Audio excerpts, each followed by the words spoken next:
Komiði sæl og veriði velkomin aftur að Rauðaborðinu. Ég ætlaði að ræða fjölskyldustefnu með góðum gestum og hingað er með til mín í stúdíó Guðný Björk Eydal, doktor í félagsráðgjöf við HÍ. Komdu sæl. Sæl.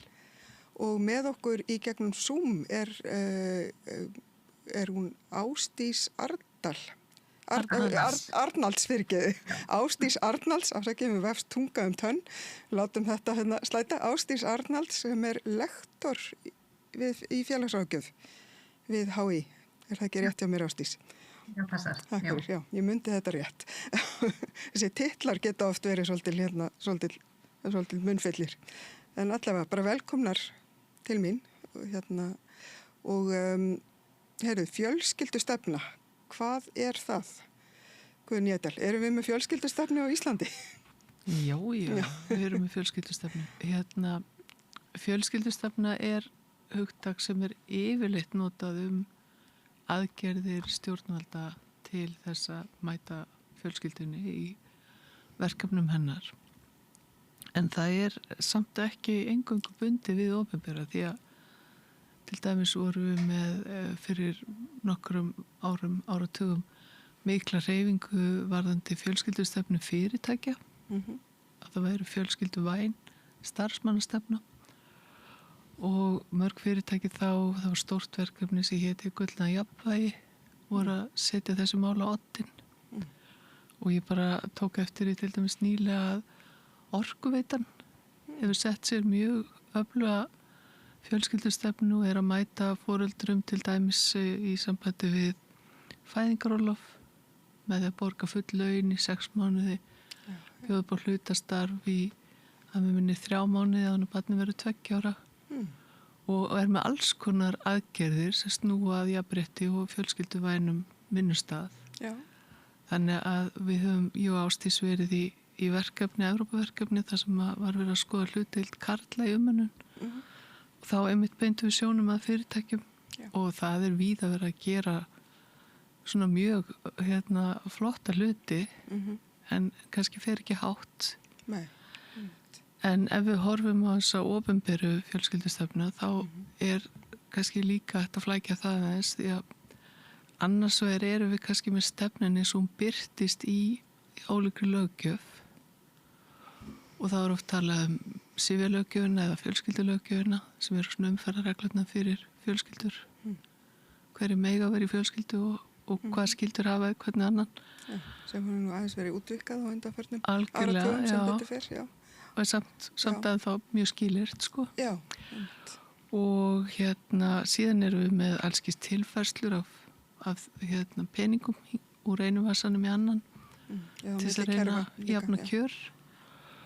Og þá bæði oft tala lóðrétt og lárétt og svo erum við þetta með alls konar þjónustu til að mæta fjölskyldum í þeirra hlutverkum og það er líka hægt að aðeins að staldra við þetta fyrir hlutan á hugtakinu fjölskylda hvaða fjölskyldur eru að tala. Já. Er það bara alla fjölskyldur alls konar eða er það bara barnafjölskyldur eða er það bara börn eins og kannski nýjasta stefnun okkar farsældarlöggjöfin, hún ávarpa börni fyrst og síðast. Já. Og síðan er oft þegar verið að vísa til fjölskyldustefnu þá er verið að meina opinbera stefnu sem heitir þá fjölskyldustefnu þessu stjórnvöld ákveða einhverja svona heildar stefnumótun hvernig umhverfi þau vilji búa fjölskyldunum og svo er önnur löggjöf þá afleita því. Þannig að þetta getur verið svolítið flókið en allir vita samt hvað er verið að meina. Já. Er það ekki?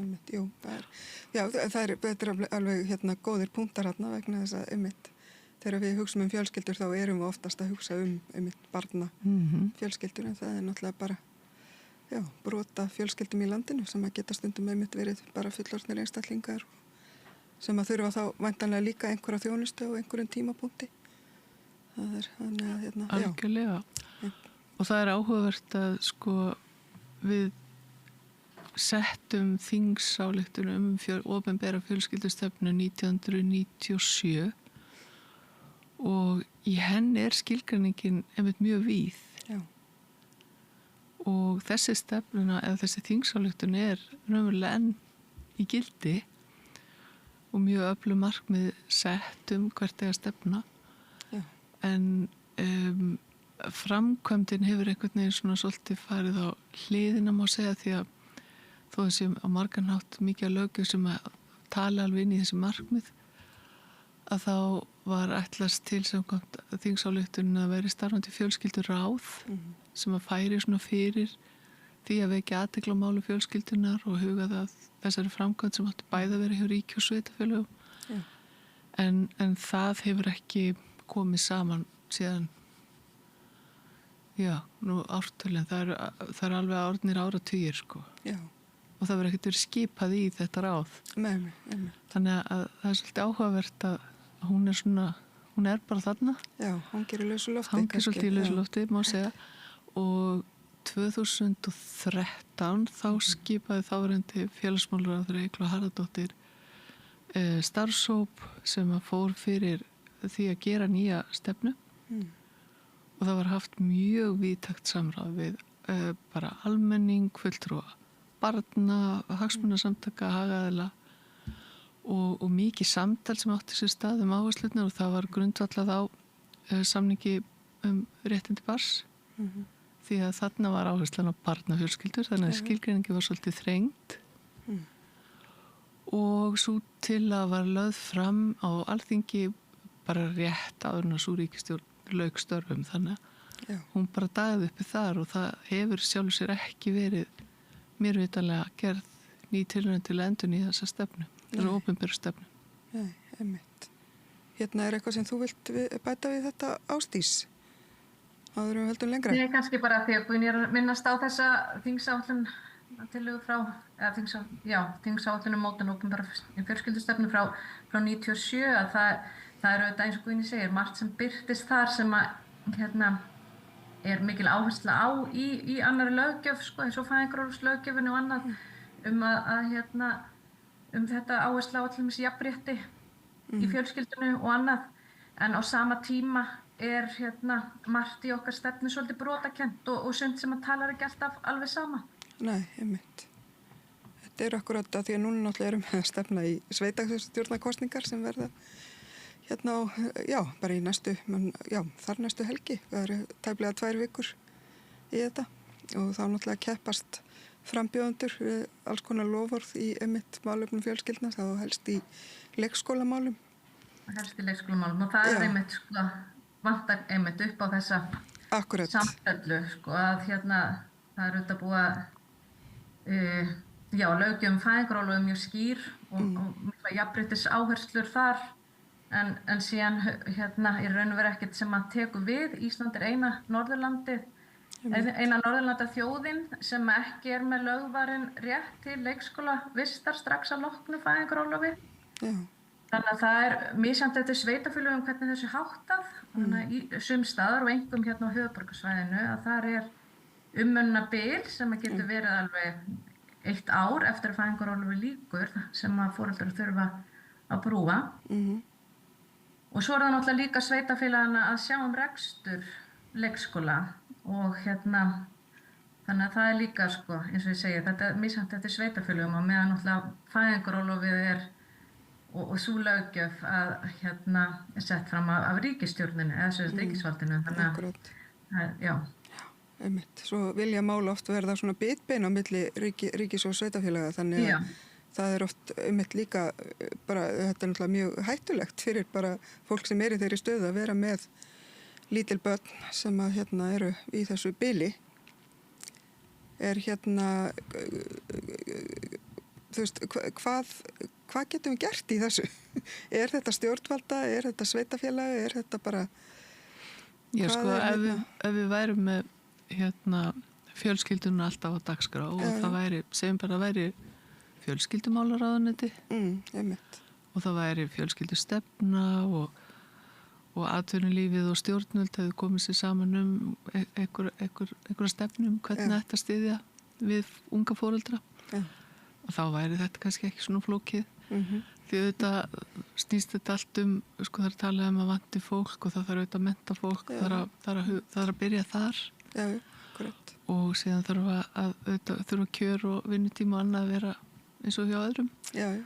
Þannig að þú veist, það þarf að hafa þetta heildstætt, þetta plan hvernig það á að grípa inn í. Já. En það er athyglisvert eins og Ásdís nefnir að mjög mörg sveitafélög gera þetta mjög vel og er að bjóða upp á bara mjög, eða jafnvel engin gjöld, lággjöld, þjónustu frá fæðingarorlofi og mæta foreldurum margvíslegum hætti. Já. En þar sem að ríkisvaldi hefur kannski ekki með svona einhverjum skýrum hætti gert kröfu á hvernig það eigi að haga þessari þjónustu. Það sveitafélögum það í sjálfsvald sett. Já.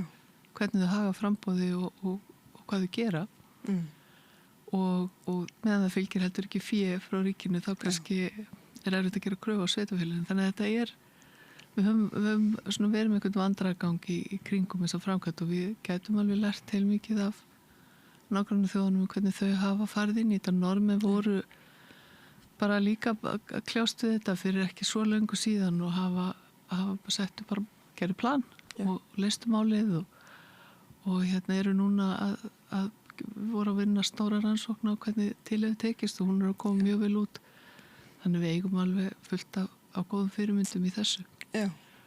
En gleymum því samt ekki, höldum því til haga. Það er margt mjög vel gert hjá okkur í leikskólamálum og Evrópuskýrslur sýna þegar við erum að bera okkur samvar og þjóðir að til dæmis að barnahóparnir okkar eru miðað við þær tölur, ekki stærri en gengur og gerast og reyndar minni en í flestum löndum og það er allskís gæðamæl hvar að koma vel út þegar foreldrar eru spurðir eru þeir ánægðir með þjónustuna og það er bara gríðarlega öflugt og framsækið leikskólastarf mjög víða. Ég held að sé allt mikilvægt að kannski vera að lyfta því meira upp því umræðan hefur verið oft mjög neikvæð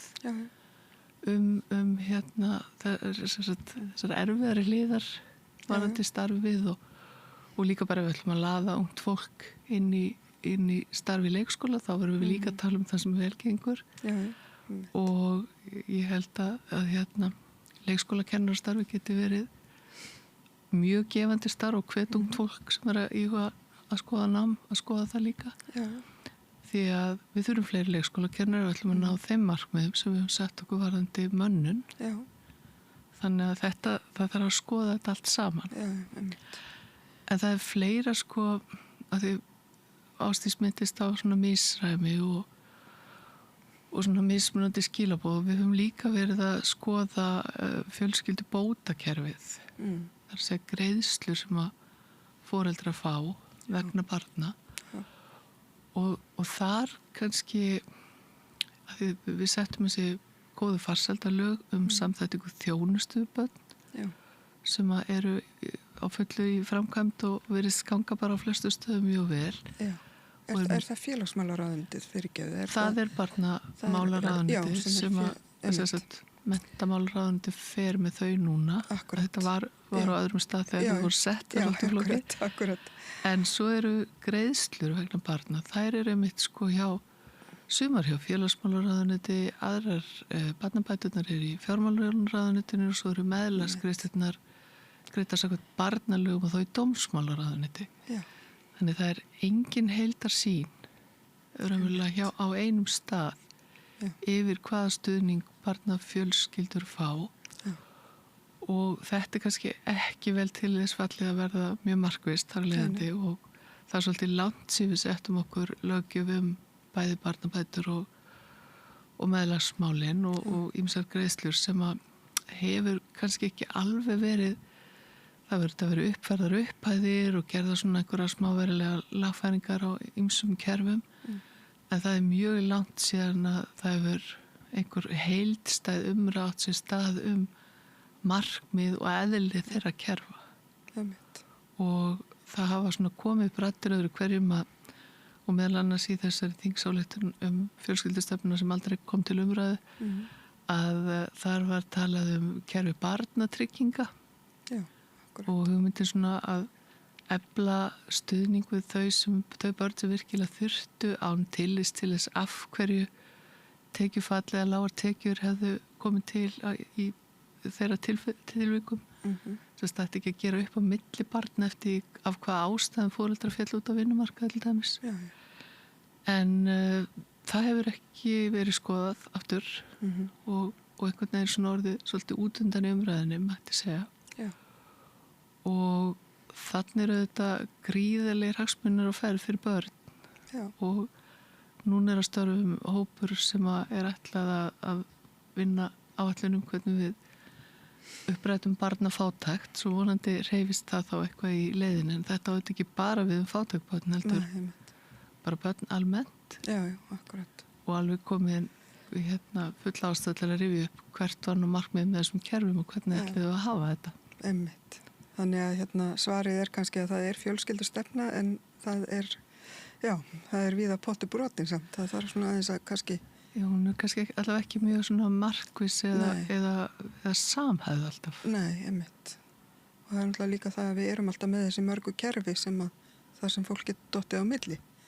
Svo er það náttúrulega alveg sérvandamáli. Já, akkurat. En ef við horfum bara svona á heildarhópin foreldra, að þá þetta væri mjög gott fyrir verðandi foreldra og nýorðnu foreldra ef bara kerfi væri auðskilið og það væri allt skýrt og þetta væri allt svona nokkuð ljóst. Já, og kannski svona svolítið allt á einum stað sem hægt að nálgast bæði upplýsingar og sækja Já, náttúrulega eru þessar upplýsingar svo sem á Ísland.is. Já. Yfirleitt allavega greiðslurnar. Já. En það er kannski ekki alltaf einfalt að skilja allt sem þar kemur fram því miður. Nei. Og hvernig kerfi rekast hvert og annað og svo framvegis, það getur líka flægt stöðuna fyrir foreldra. Og svo er líka stóra spurningin sem að kannski Ásdís geti sagt okkur meira það er hvar þurfum við að bæta í til þess að gera fólki kleift að yfirhöfuð eiga börn. Því við vorum að fá fréttir í dag það frá Hagstofuna að þessi lága frjósemi sem hefur hvergi aldrei mælst lægri en á síðast ári, hún er söm þess að nýjustu mælingu. Þannig við erum ekki að sjá neina breytingar á því og það er kannski staða sem að mörg samfélög eru mjög alvarlega að staldra við og þá kemur fjölskyldustefnan augljóslega mikið þar við sögu. En við kannski höfum ekki mikið rætt hérlendis og fyrir oss sem er ekki kosningamáli í sveitarstjórnum kosningunum þó hún skiptir þetta máli. Og alveg hefur verið rætt það að Norðurlöndin að frjósemi fæðingartíðni á Norðurlöndunum hefur almennt verið hærri en annars staðar í Evrópu og skýringuna var að finna í því að Norðurlöndin væru með gott kerfi sem héldi vel utan barnafjölskyldur. En svo er svona athyglisvert að þessi lækkandi fæðingartíðni hefur verið að gerast á öllum Norðurlöndunum. Þannig að það er svona þessi umræða það að það sé eitthvað í þessum kerfum, að kerfin dugi ekki til þess að halda uppi hárri fæðingartíðni eins og áður. Og það er líka athyglisvert að skoða það hjá hvaða hópum fæðingartíðni er að lækka mest og það er einmitt hjá þessum hópum sem að standa höllum fæti. Það er hjá tekjulægstu hópunum. Við sjáum það á Íslandi og annars staðar líka. Já. Og þarna spila náttúrulega inn í líka ef við horfum frá sjónarhóli notandans ungs fólks að það eru húsnæðismálin og bara afkomi öryggi. Vinnumarkaðurinn er óöruggari með svo mörgum hætti og þá sjálfkrafa verður þetta hlutverk þessara stuðningskerfa mikilvægara. Þannig fólk geti treysti að það geti séð fyrir börnunum sínum.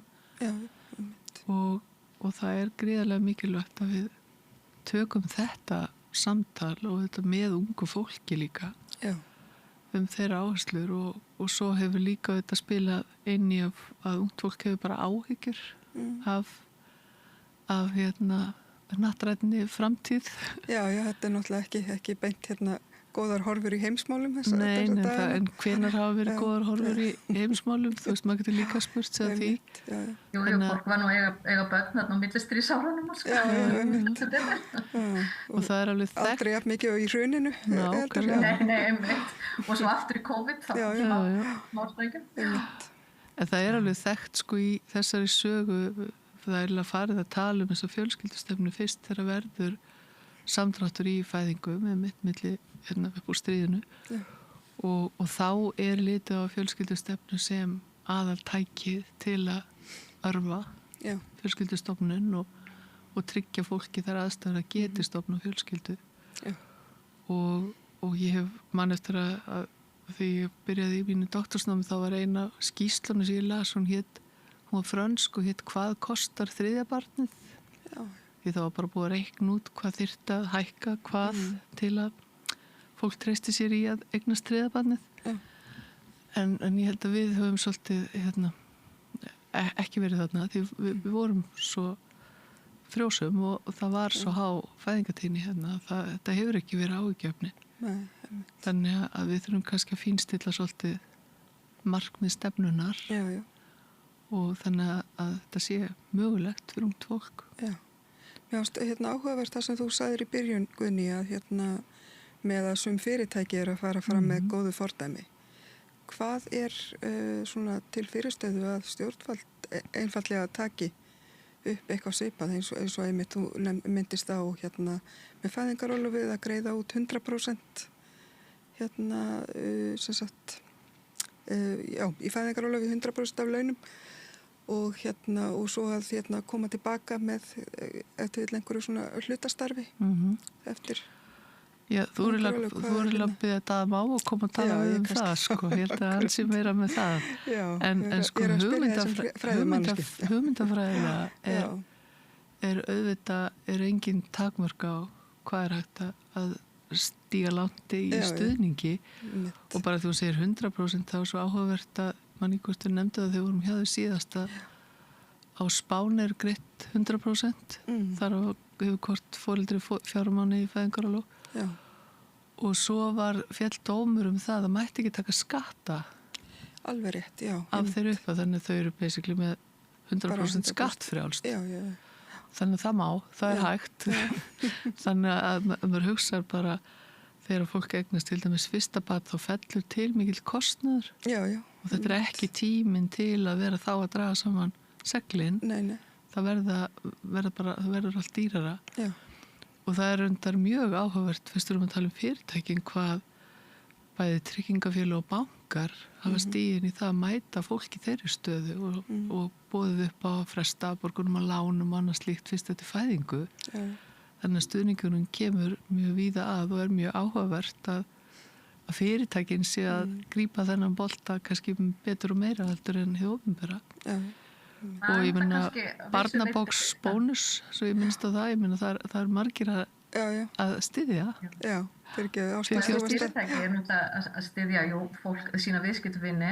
en líka sitt starfsfólk en það líka kannski svona ákveði áhyggjuefni sko auðvitað frábært að ákveðin fyrirtæki séu að gera vel við sitt starfsfólk og eins og þau segir að bjóða 100% laun í fæðingarorlofi en á sama tíma mætti velta fyrir sér hvaða fyrirtæki eru þetta eru fyrst og fremst fyrirtæki sem að bjóða upp á sérfræðistörf Orkuveitan þar reynda yfirmenntað fólk og háskólamenntaðir sérfræðingar bankarnir hafa verið að bjóða svona líka og það náttúrulega fyrst og fremst háskólamenntaðir sérfræðingar sem starfa þar þannig að sko ef þetta er á frumkvæði fyrirtækjana þá þessu náttúrulega ekki alveg jafnt skipt sko í samfélaginu þannig að þá ekki allir sitja ekki allir við sama borð sko allir foreldrar og eins og þú sagðir áðan Ásdís það þetta ákveðin hópar sem að draga meira úr barningnum en aðrir og þeir eru þá aftur að fá raunverulega minnistuðning þannig að alveg mjög mikilvægt að huga því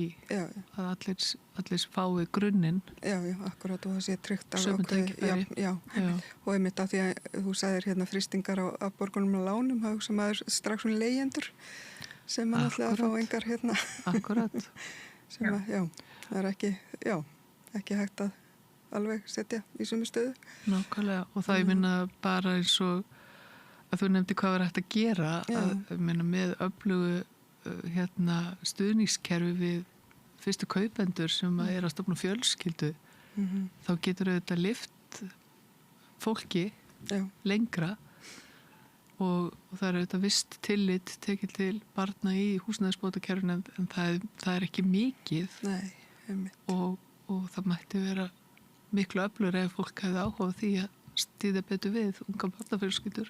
Akkurat.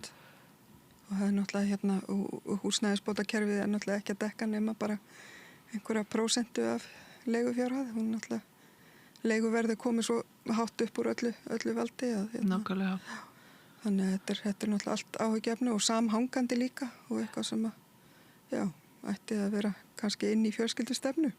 Algjörlega og það er auðvitað talað það í fjölskyldustefnunu gömlu og þeirri nýju líka sem var aldrei fullrætt. Þannig að við eigum svo sem alveg ágætis markmið á textum þetta þurfum bara kannski svolítið að setjast og rifja þau upp og ræða með þessa ábyrgð sem komst inn á áðan milli ríkis og sveitafélaga og hver ætlar að gera hvað. En ég held að það sé alveg sama hvert við lítum og það er allstaðar hægt að gera betur og samhæfa og gera þetta markvissara og þá erum við ekki byrjuð að tala um einstæða foreldra eða foreldra sem ekki deila lögheimili því það er líka svona ákveð misræmi og sérkennileg hlutur í gangi. Algjörlega. Varðandi það að það ætlum með þá foreldrum að greiða meðlag þó þau séu jafnvel að deila jaft önnum barns. Einmitt. En það er svona ákveðið sögulegt misræmi þar líka sem að margoft hefur bent á og þyrft að færa til nútímans eins og allar þjóðir í kringum okkur hafa gert en við einhvern veginn ekki aldrei komið af stað. Nei.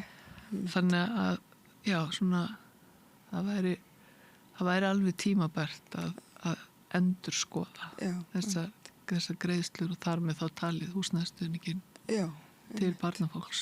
Já, ég man nú að ég satt í nefnd, varst þú ekki líka, komst þú ekki eitthvað starf þeirra nefndar fyrir svona 20 árum sem átti einmitt að endurskoða þetta, akkurat.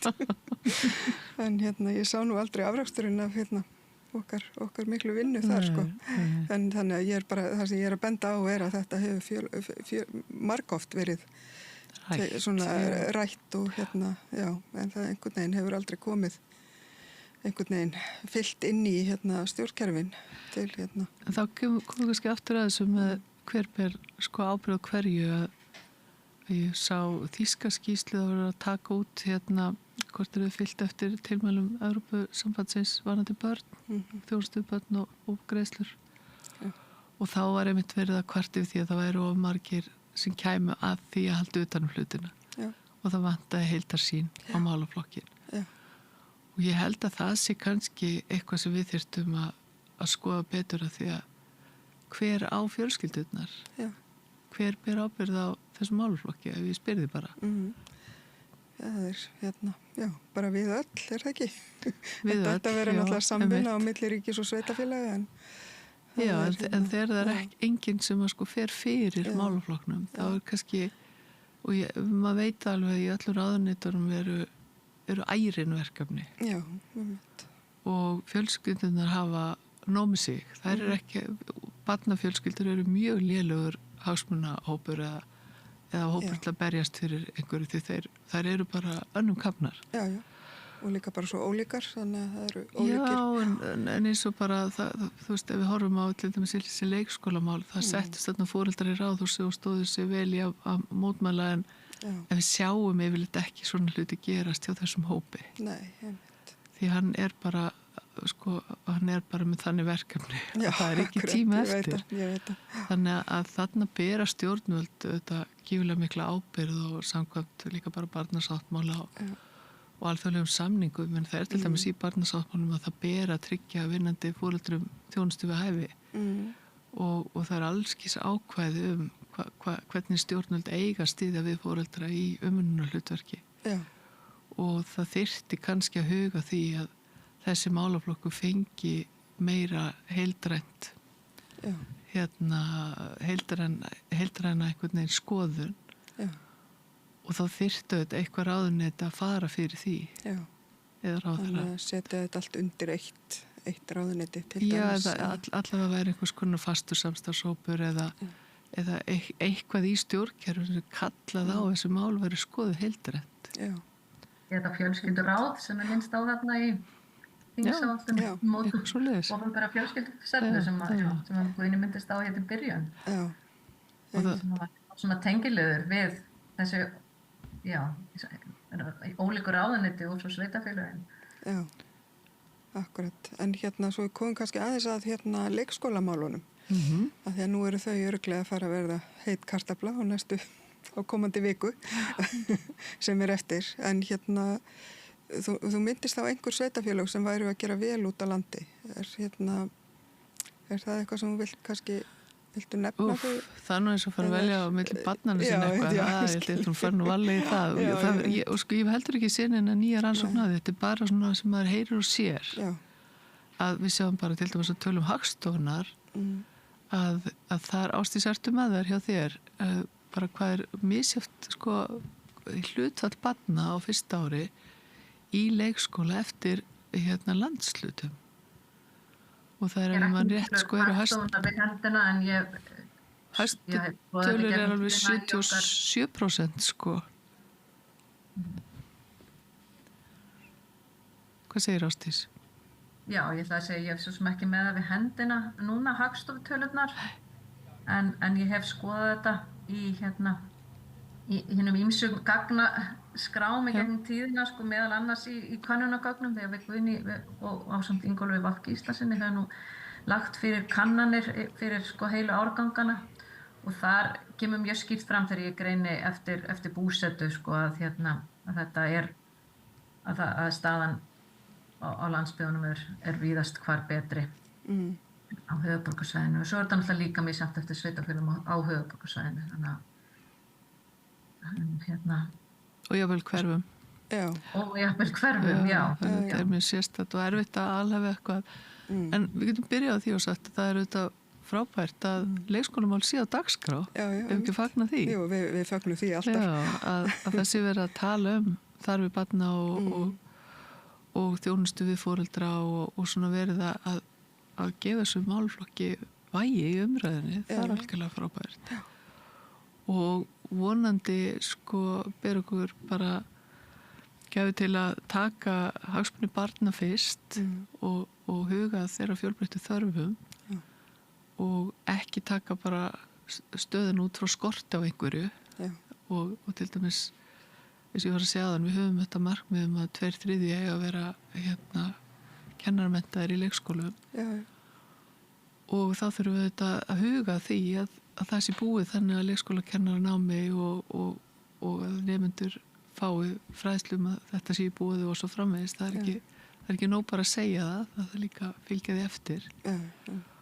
Og það er líka kannski bara að læra af þeim það sem gengur vel, skoða hvað þeir að gera vel og vona bara að þetta sé ekki litið á það að fækka tímum sem einhverja varanlega lausn á því hvernig að tryggja leikskólaframboð því að það er algjörlega ljóst að það kemur mjög misjafnlega við foreldra það er ekki allir foreldra sem að geta kannski unni sveigjanlega vinnutíma og tekið með verkefni heim eða bætti í kvöldin og eru með annað foreldri til þess að skipta það sem eru 2 foreldrar augljóslega að þeir eru í allt annari stöðu til þess að geta stytt dagvinnutíman því það er alveg saman hvernig við snúum þessu aftur bara beinast spjótin að daða við erum ekki þannig samfélagi að við getum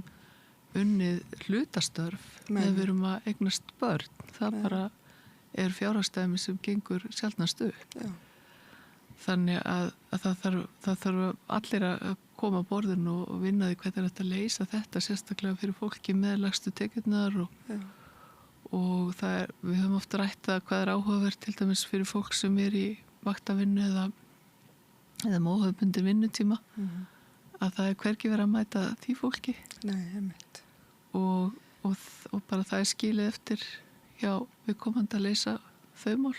Já. Þannig það svona mikið ójafnrétti sem að mæti foreldrum eftir því hvar þau starfa og hvernig vinnutími háttað í þessum málum. Já.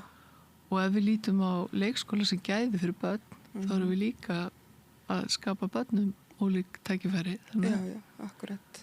Við hljótum að þurfa að setjast betur yfir þetta og ræða fjölbreyttari lausnir. Einmitt. Svo náttúrulega núna sum frambóð að tala fyrir heimgreiðslum sem náttúrulega annað sem að hefur alltaf verið svona já.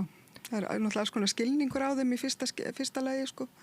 Já, og sko. Já, hvað hefur þið að segja slíkt? Ásdís, vilt þú segja heimgreiðslur eitthvað til að byrja með? Já, sko, þetta náttúrulega að ræða þá mjög lágar upphæðir. Einmitt. Og það náttúrulega líka athyglisvert að horfa til hinna Norðurlandana hvað það varðar, að hafa fyrst og fremst 2 Norðurlandana verið með heimgreiðslur, Noregur og Finnland, en Noregur tók ákvörðun það fyrir bara einhverjum árum að byggja frekar upp leikskólakerfið og þannig að þau hafa verið að hverfa frá þessum heimgreiðslum.